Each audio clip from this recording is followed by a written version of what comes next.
మీ వ్యాపార ప్రకటనల కోసం ఈ నంబర్ను సంప్రదించండి. Hi viewers, welcome to our channel.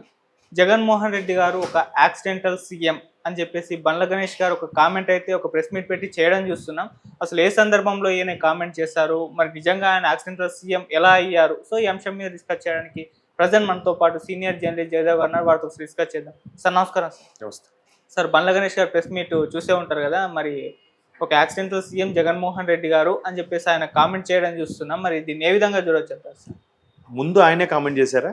లేదు, ఒక అడుగుతుంది రిపోర్టర్, అంటే రోజా గారు కూడా రేవంత్ రెడ్డి గారు ఒక యాక్సిడెంటల్ సీఎం కదా అన్న వాక్యాలకు ఆయన కౌంటర్ ఇచ్చాడు. యాక్చువల్గా జగన్మోహన్ రెడ్డి గారు యాక్సిడెంటల్ సీఎం అని బండ్ల గణేష్ గారు ఎందుకు అన్నారంటే, అంతకుముందు రోజా గారు రేవంత్ రెడ్డి గారు జాక్పాట్ సీఎం అని అన్నారు. ఓకే కదా, జాక్పాట్ సీఎం అనే నేపథ్యంలో ఒక పాత్రికేయురాలు, ఒక మీడియా మిత్రులు ఇలా అడిగారు. అంటే అప్పుడు ఈయన ఆయన రేవంత్ రెడ్డి గారు జాక్పాట్ సీఎం అయితే ఆయన యాక్సిడెంటల్ సీఎం, తండ్రి చనిపోయాక తండ్రి దీంతో అయ్యారు కదా అని ఉద్దేశంలో ఆయన మాట్లాడారు. నేను అదే అంటాను, ఇప్పుడు ఎందుకు బురద జల్లడం జల్లించుకోవడం అంటాను నేను.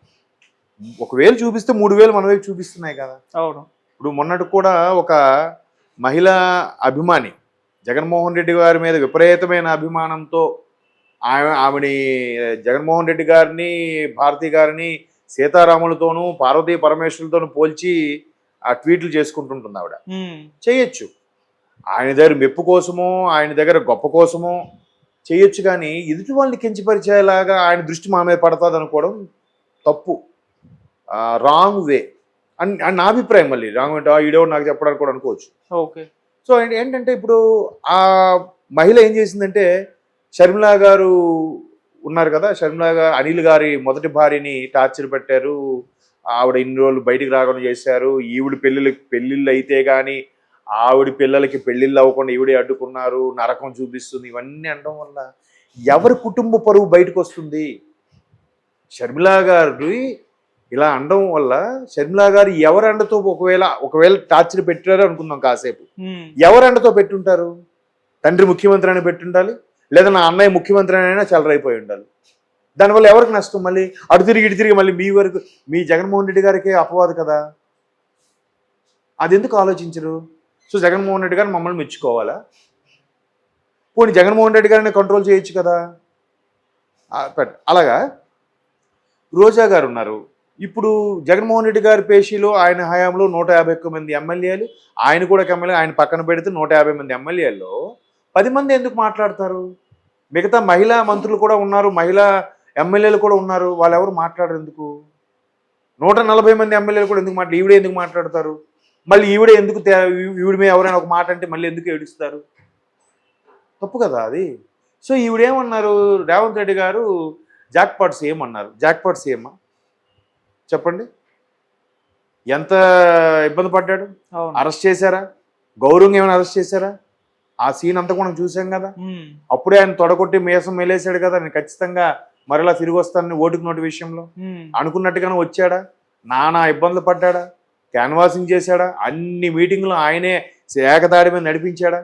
కాంగ్రెస్ అంటేనే సీనియర్ నాయకులకి పెట్టింది పేరు. ఎప్పటి నుంచి 150 ఏళ్ళ చరిత్ర ఉన్న పార్టీ, అందరూ నాయకులే, అందరూ సీనియర్సే, అందరూ అధిష్టానం నుంచి చెప్పుకొచ్చేవాళ్ళే, ప్రతి ఒక్కరు అక్షింతలు వేసేవారే, ప్రతి ఒక్కరు అలాగెళ్ళాలి, ఇలా వెళ్ళాలి, ఇలా మీటింగ్ పెట్టాలి, అలా మీటింగ్ పెట్టాలి చెప్పేవాళ్ళు. ఎంతమందిని సమన్వయపరుస్తూ ఒక తాటి మీదకి వచ్చి ముఖ్యమంత్రి ఎవరు, అభ్యర్థి ఎవరంటే రేవంత్ రెడ్డి అనిపించుకునేలా చేసుకున్నాడా? లేదా డైరెక్ట్గా ఆయన రాగానే వచ్చేసి ఏమైనా సూట్ కేసు పట్టుకొని వెళ్తే ఆయన ముఖ్యమంత్రిని ప్రకటించారా? కాదు కదా. మరి కష్టం అంతా పోయినట్టే కదా జాక్పాట్ సీఎం అంటే.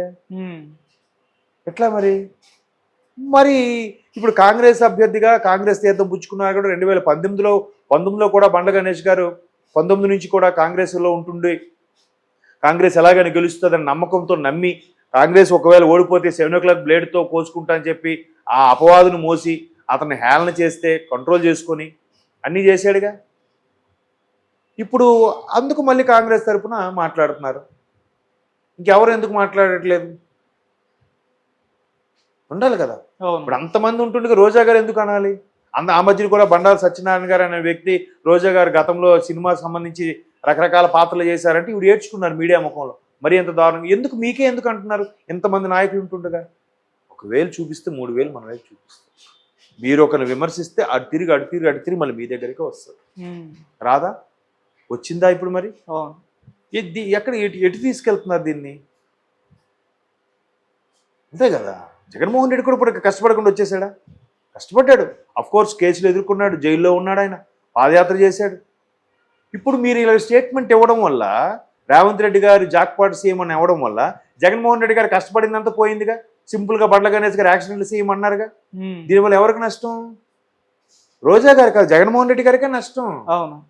నోరుంది కదా అని స్టేట్మెంట్ ఇచ్చేసి నాయకుడి కళ్ళల్లో మనం పడాలి, నాయకుడికి మెప్పు పొందాలి అని అంటే, ఇదే అంశం మీద కూడా మధ్యాహ్నం ఒక ఫ్రెండ్తో ఇలాగే మాట్లాడుతుంటే ఆ ఫ్రెండ్ వెంటనే ఉన్నాడు, ఆ మీడియా ఫ్రెండ్ అమ్మాయి, నా మిత్రురాలు ఏముంది, మరి జగన్మోహన్ రెడ్డి గారిలో అదొక క్వాలిఫికేషన్ అంటే కదా సార్, అక్కడ ప్రతిపక్షాలని దియ్యబడితే తిడితేనే కదా వీళ్ళకి పదవులు అన్నీ వస్తాయంట కదా.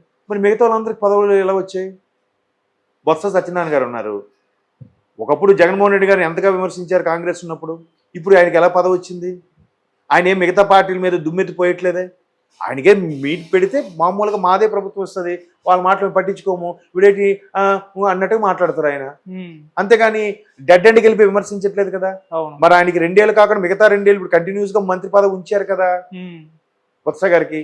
మిగతా వాళ్ళు ఎవరెవరైతే మీరు అనుకుంటే సోకాల్డ్ క్వాలిఫికేషన్ ప్రతిపక్షాన్ని తిడితేనే వీరికి పదవి దక్కుతుంది అనుకుంటే, మరి కొడాల నాన్నగారికి తీసేశారు, ఆ తర్వాత అనిల్ కుమార్ యాదవ్ గారికి మంత్రి పదవి తీసేశారు, రోజా గారిని తీసేశారు. రోజా గారికి ఇప్పుడు ఇచ్చారు అనుకుంటా, ముందు ఇవ్వలేదు. అవునా కదా? అదే అంటున్నాను, విచక్షణ కోల్పోవద్దు మాట్లాడేటప్పుడు. అదే రాజకీయం అంటే.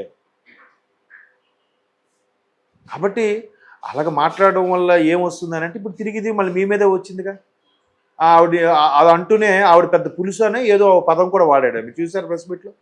ఆవిడ పులుసు అని సంబోధించాడు. పులుసు ఏంటి పులుసు చెప్పండి? అది ఆ పదజాలం ఏంటి? పోనీ బండ్ల గణేష్ ముందు పులుసు అన్నాడా? ఎందుకు అనాల్సి వచ్చింది ఆయన? మీరు వ్యాఖ్యలు చేయబట్టే కదా.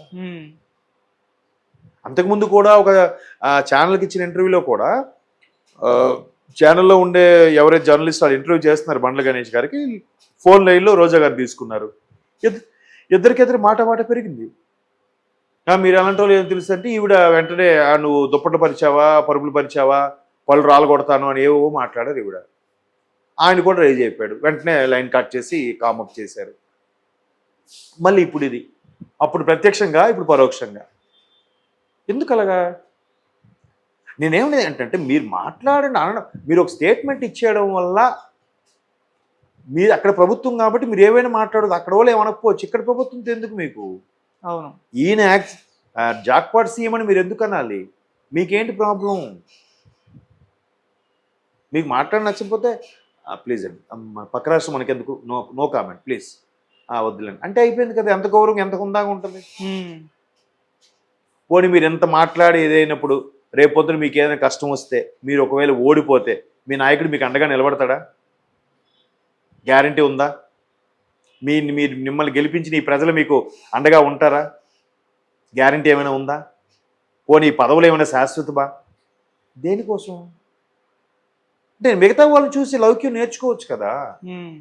చాలామంది ఉన్నారు కదా, 150 మంది ఎమ్మెల్యేల్లో 51 సీఎం గారు తీస్తే 150 మంది 10 మంది ఎందుకు మాట్లాడుతున్నారు? మిగతా 140 మంది ఎమ్మెల్యేలు కాదా? వాళ్ళ వైసీపీ నాయకులు కాదా? వాళ్ళందరి పేర్లు, కొంతమంది పేర్లువే తెలియవు. ఎందుకని? వాళ్ళు మరి ప్రజలను గెలిపించట్లేదా? అది ఆలోచించుకోవాలి కదా. అవును. అంటే నేను బాగా ఫెమిలియర్ అయిపోవాలని ఎంచుకునే దారి ఇదా? అట్లా దానివల్ల ఏమవుతుందంటే ఎటో తీసుకెళ్ళిపోతుంది. దానివల్ల హుందాతనం పోతుంది. వాడు సన్నాసి అంటే వీడు ఎదవ అనడం, వీడు దుర్మార్గుడు అంటే వాడు 420 అనడం, వీళ్ళు సైకో అంటే వాడు ఎగ్గేదో పదం వాడడం. ఇంక మరి అదుపు లేదు. ఇంకా బూతు పురాణం ఉంది. ఇంకా అంటే అసలు సిల్లగా బూతులు ఉంటాయి చూసారా? మనం ఇప్పుడు ఎక్కడైనా మాట్లాడు బీప్ సౌండ్ వేస్తారు, ఇంకొన్ని రోజులు పోతే బీప్ సౌండ్ కూడా ఉండదు, తీసేస్తారు. ఎందుకంటే మాటలు మొత్తం అవే ఉంటే ఇంకేమని బీప్ సౌండ్ వేస్తారు వాళ్ళు. లైవ్లో వచ్చినప్పుడు ఇంకేం బీప్ సౌండ్ వేయలేరుగా. ఇంకా అదొక్కటే మిగిలిపోయింది. ఇంకా అది కూడా ఇంకా రాబోయే రోజుల్లో వినాల్సి వస్తుందేమో. పార్టీలు ఉందాగా మాట్లాడుకోవాలి. అది కానీ ఊరికేలా మాట్లాడితే ఏం లాభం అని చెప్పండి. సరే. అంతే, ఇంకా వాళ్ళ విజ్ఞతకే వదిలేయాలి. Thank you so much sir.